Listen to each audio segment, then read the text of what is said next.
When I turned 60, my wife Maria overdosed.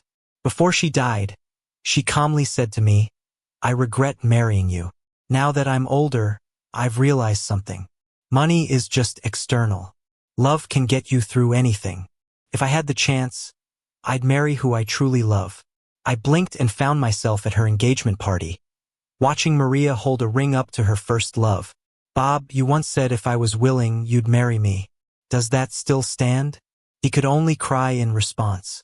At that moment, I knew she'd been given another shot at life too. I chose to be happy for them, handing over the other ring. Yet at my later wedding, she tearily asked if I rejected her because of the other woman. Waking up again, I was back at the scene with Maria dashing towards Bob with a ring she snatched. "Bob, does that still stand?" The audience was in shock. Maria's parents raced to stop her, but she broke free, her eyes tearful. "You're the crazy ones. I don't care about money, just Bob." "Larry, I don't love you. All you have is money," she declared. I laughed, a bit bitterly but also relieved. She had also been revived. In another life, she had told me she regretted marrying me and would choose differently. Now she got her wish. Bob embraced her, saying yes. I took the other ring from the officiant and quietly said, "Congratulations to you both." Bob looked stunned at how easily I let go. Maria's surprise quickly turned to joy as they left together, chasing happiness. The guests whispered, uneasy about the turn of events. The engagement party became a fiasco. "Larry, sorry for this mess," Maria's father said, trying to smile, while her mother added excuses. I felt no anger towards them. It was the same last time, apologizing while Maria caused chaos. "It's over between us, no need to bring her back," I said. Their faces turned sour. "Larry, you're canceling over this little thing?" Maria's mother protested, trying to smile. I chuckled, unimpressed. "Ma'am, what reputation are you talking about?" Her face turned different shades of anger, but I didn't linger, heading to my car. "Larry," her father called, his voice anxious, but I didn't look back. "Drive me home," I told my driver. In another life, I defied my grandpa for Maria, giving up family connections. No one from my family had come to that wedding, and I lost everything. My grandpa never forgave me, refusing a final goodbye. Back at home, I explained everything. "Unbelievable," grandfather scolded. "They dare treat us like this." My mother cried. "I told you Maria wasn't right." "Enough, dear," my father interrupted. "Ma, don't cry," I comforted. "Maybe next time you'll find someone better." She chuckled through tears, teasing me. "You're still joking." Grandfather sighed. "Larry, we'll make this right. This ends here. Maria and I are done. She's as good as a stranger now." "There should be consequences," grandfather insisted, but I was firm. "I'm focusing on the company now." He looked at me, a bit more proud this time.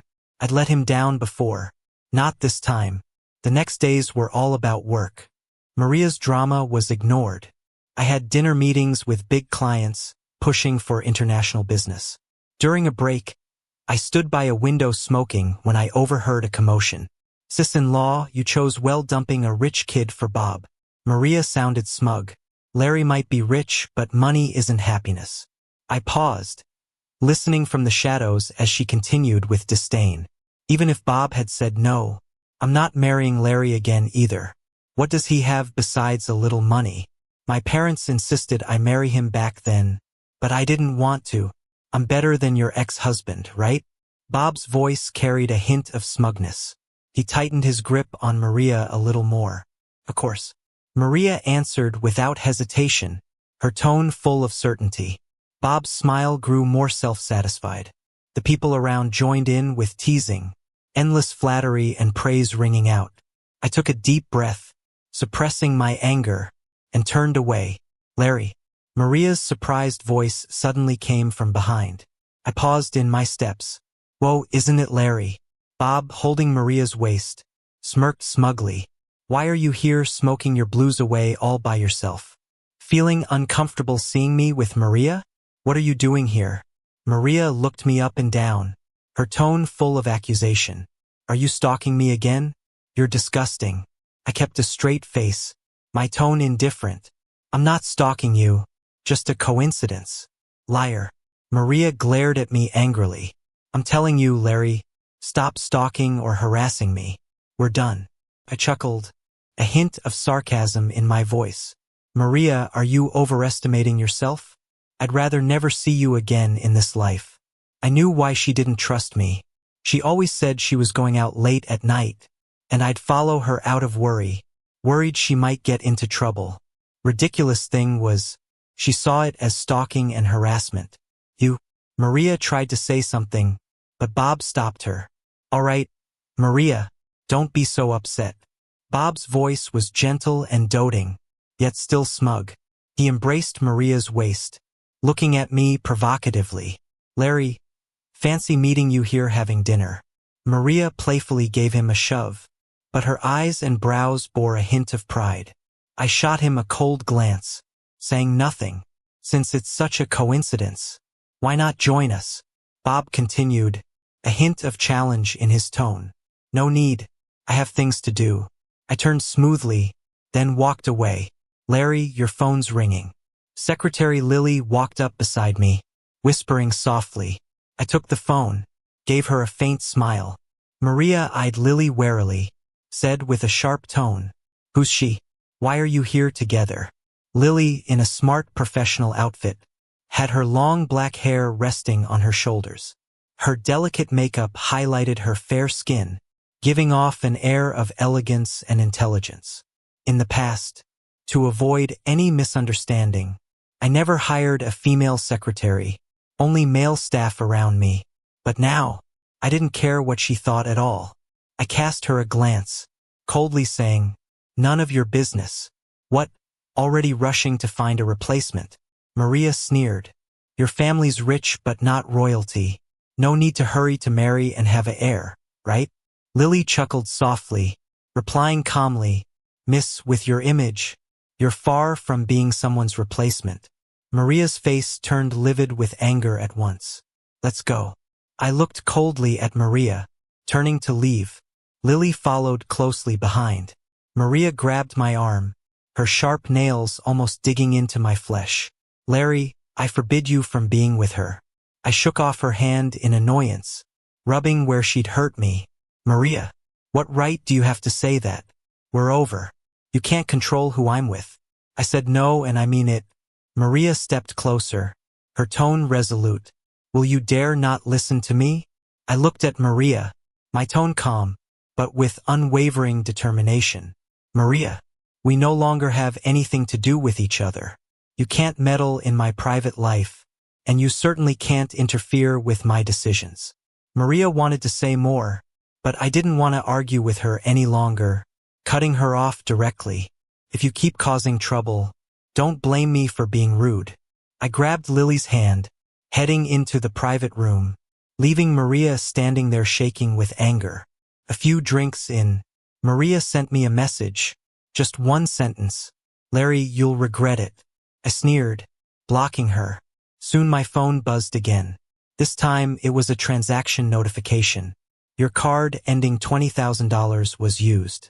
I frowned, opening the details, realizing it was spent here at the club. Seeing this message, I found it amusing. I thought Maria had more guts, acting all decisive in front of me. Turns out she was using my card behind my back.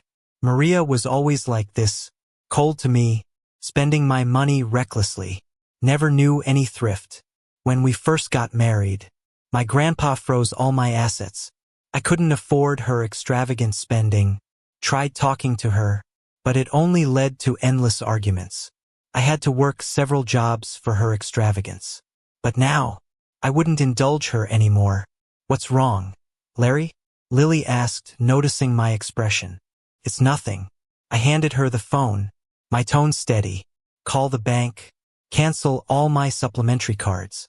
Sure, I'll handle it. If she hates my family's wealth so much, then she shouldn't want both. I'm curious how long she and her true love will last. The next day, as soon as I reached the office building, I saw two familiar figures approaching me one after the other. Larry, Maria started, her tone mixed with panic and anger. What's the meaning of this? Why can't I use my card? I halted, looking at her expressionlessly. It's been cancelled. Maria's voice rose sharply. How dare you cancel my card? I stared at her coldly. What I gave, I can take back. What, without me? You can't even afford basic necessities? Your true love not willing to spend on you? Larry, don't be like this. Bob put his arm out to shield Maria, looking all righteous and serious. Maria left you to find her own happiness. How can you push her like this? Push her? I replied. Maria and I are done. I just paused her card. Simple as that. My tone had a touch of sarcasm. Didn't you say you loved her?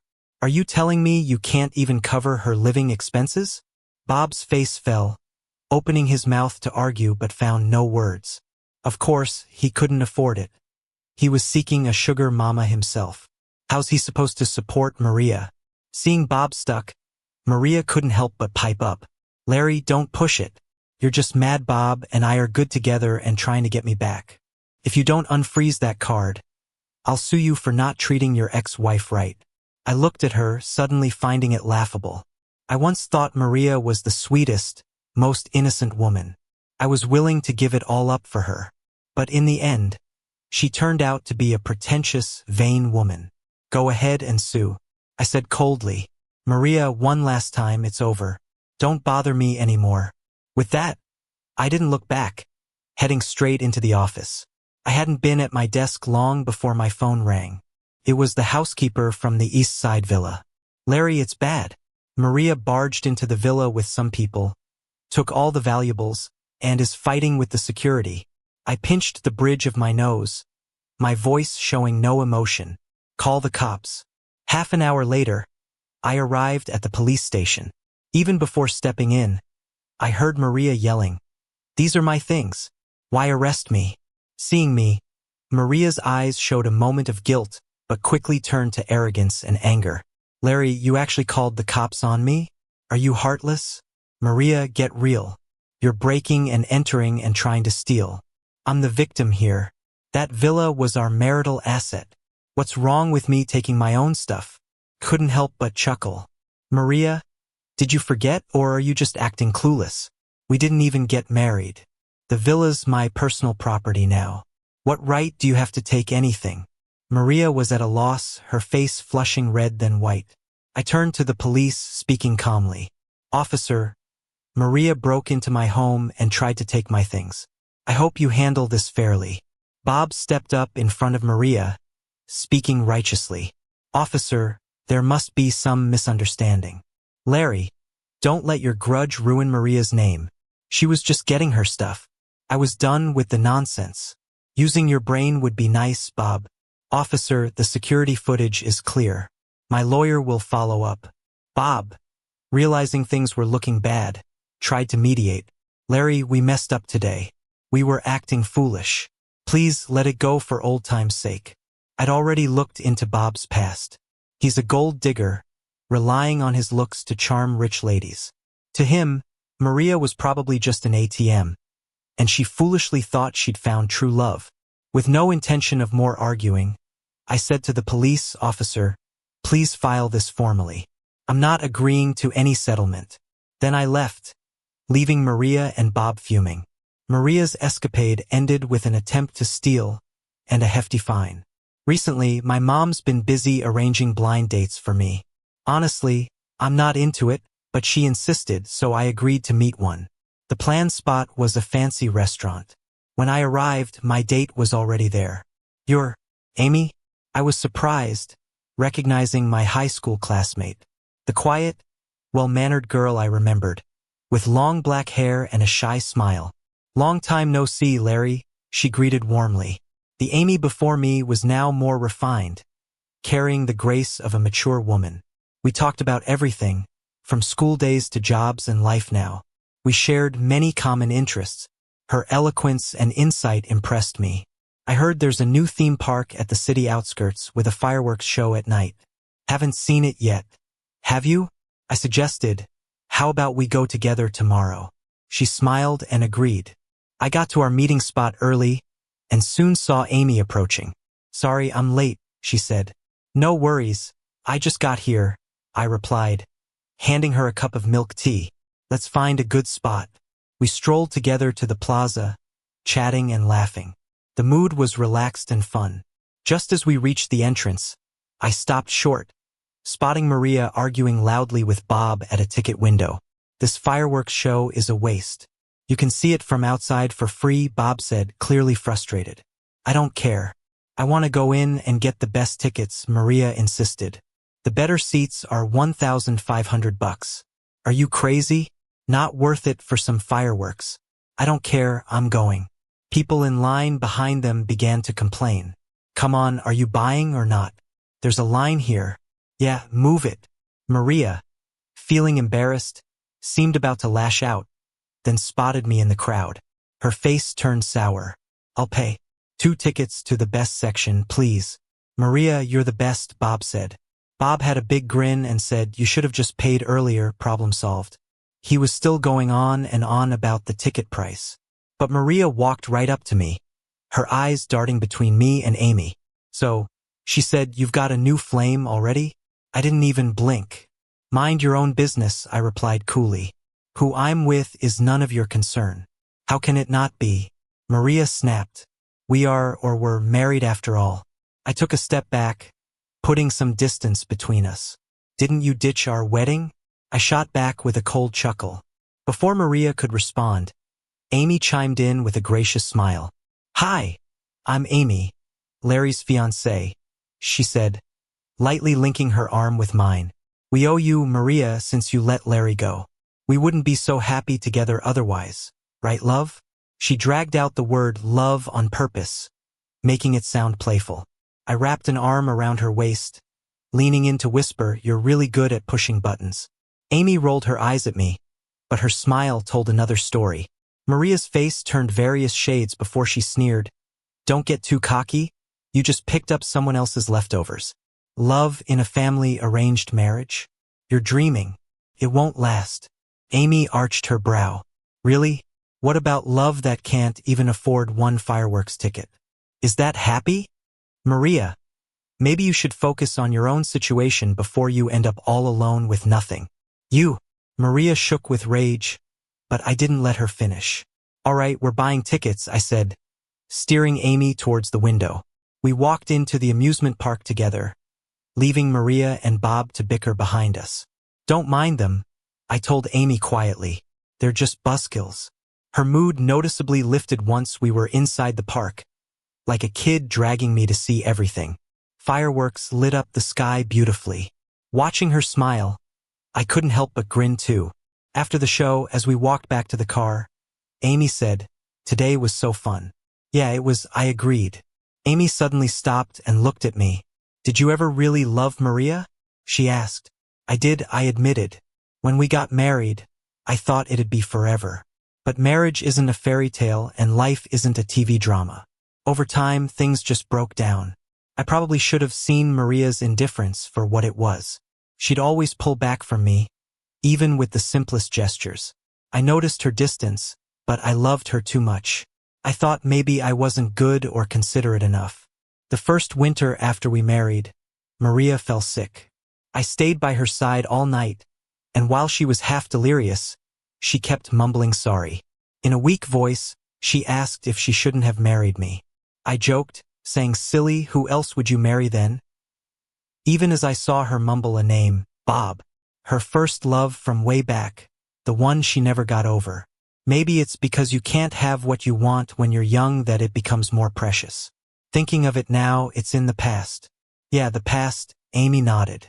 Let's leave it there. We walked on in silence, soaking in the calm night with its dim street lights. She took my hand, giving me a gentle squeeze. I squeezed back, feeling the cool softness of her hand. She looked at me and smiled, her eyes filled with warmth. Being with Amy was a no-brainer for both our families. My mom even bought out trending topics online to spread news of our engagement, complete with a picture of my knee down as I proposed to Amy. She held flowers, radiant and smiling, and people couldn't stop showering us with compliments, calling us a perfect match. I was busy planning the wedding when Maria showed up again. I was knee-deep in work at the office when Maria barged in, throwing herself at me. Larry, Don't marry her. I messed up, I really messed up. I've been thinking about you and it's driving me crazy, she cried. Annoyed, I pushed her away. How'd you even get in here? Only then did Maria notice my cold demeanor. She stammered, she was wearing last year's Chanel dress, and her bag was just as outdated, looking well kept but not new. Maria, who usually wore only current styles, seemed like she hadn't done too well without me. Get out, I said, having run out of patience. You're not welcome here. Maria bit her lip, tears threatening to fall. Larry, please don't be like this. Be nice to me? Have some decency, I interrupted coldly. My fiancé will be here soon. At those words, Maria's face lost all color. It's like she just remembered something and she said urgently, I know you came back to life, too. Let's start over. Life without money is hell. I swatted her hand away like it was something filthy and wiped mine. No idea what you're talking about, I said. But please leave my office. Otherwise, I'll call security. She started undoing the buttons on her coat. Piece by piece, she shed her layers. In the end, she was left with nothing but a skimpy, alluring set of underwear. Larry, she bit her lip, eyes brimming with tears. I'm willing to marry you again. Please don't marry her. I suddenly pulled open the door and yelled out, Call security. The secretary rushed over, freezing at the sight of the scene. I shot Maria a cold glance, my voice as icy as it gets. Throw her out for me.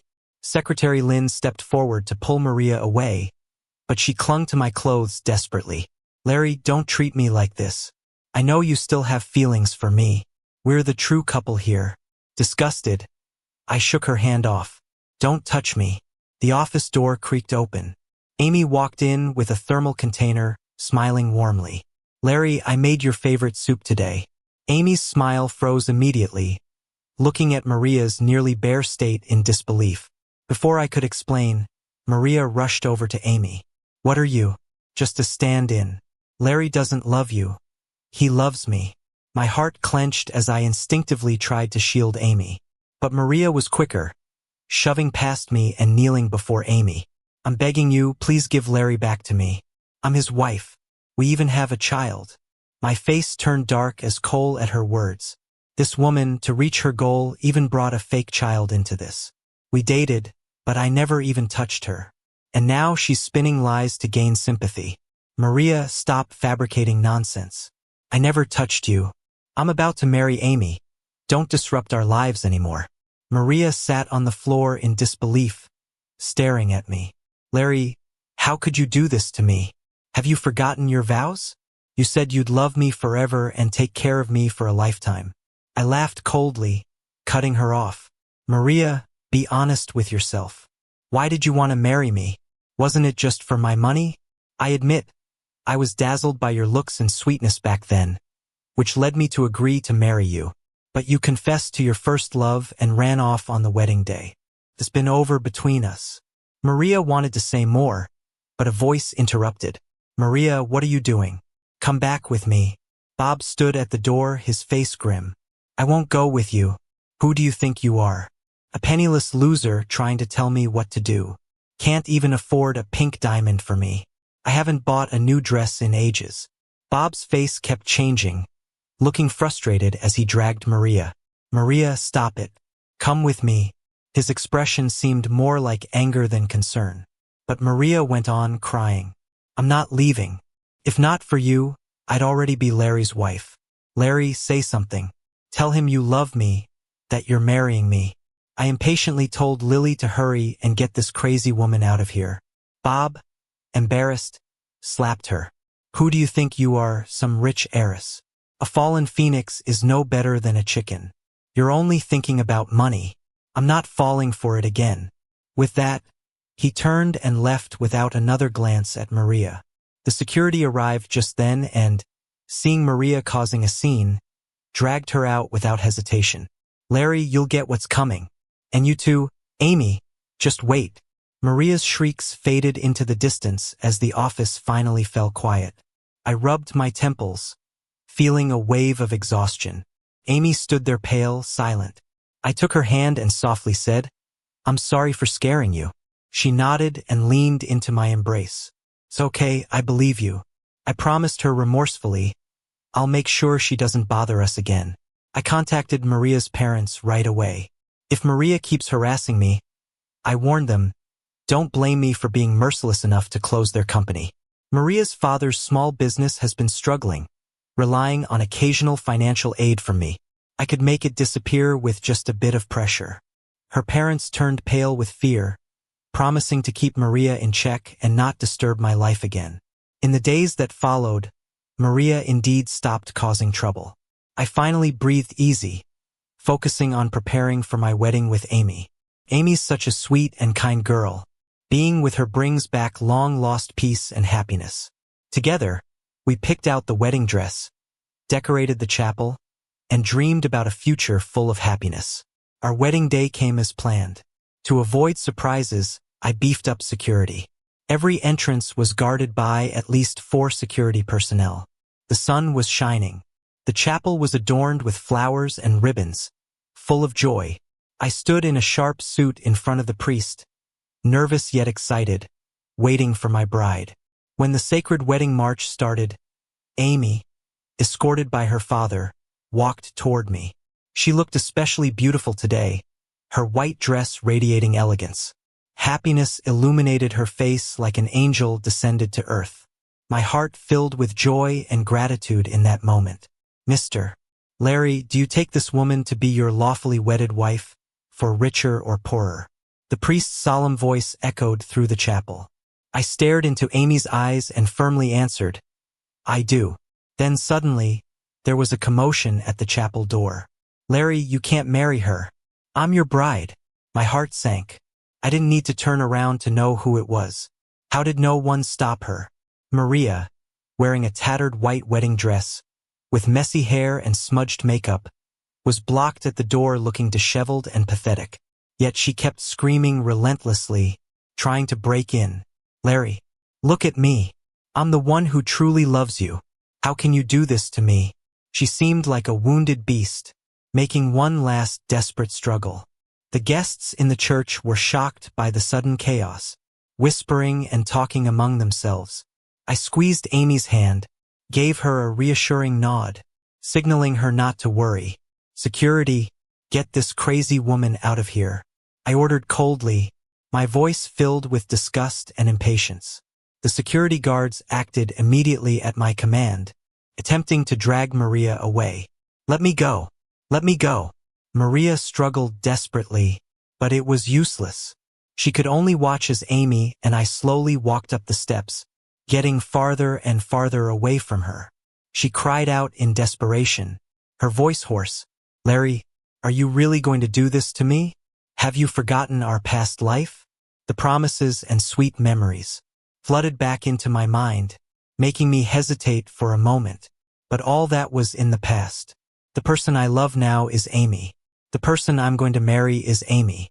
Looking at her, I felt no pity, only endless annoyance. Take her away. I waved to the security, indicating them to remove Maria. The guards lifted Maria, dragging her out of the church. Larry, I curse you. You'll never be happy in this life. Maria's desperate curse echoed from the church entrance, reverberating in the empty church. I watched her disheveled figure leave, a cold smile forming on my lips. Maria, who do you think you are? How dare you curse me? Those who betray true love deserve eternal misery. I glanced at Amy, her face pale, a surge of guilt rising in my heart. Amy, I'm sorry for scaring you. I gently pulled her into an embrace. Amy nestled against me, shaking her head softly. I'm okay. I trust you. I held her tightly, whispering in her ear. I love you, Amy. I'll spend my whole life loving you. Amy looked up, her eyes glistening with tears. Then she stood on tiptoe and placed a gentle kiss on my lips. I believe you. At last, I have found the happiness I was looking for.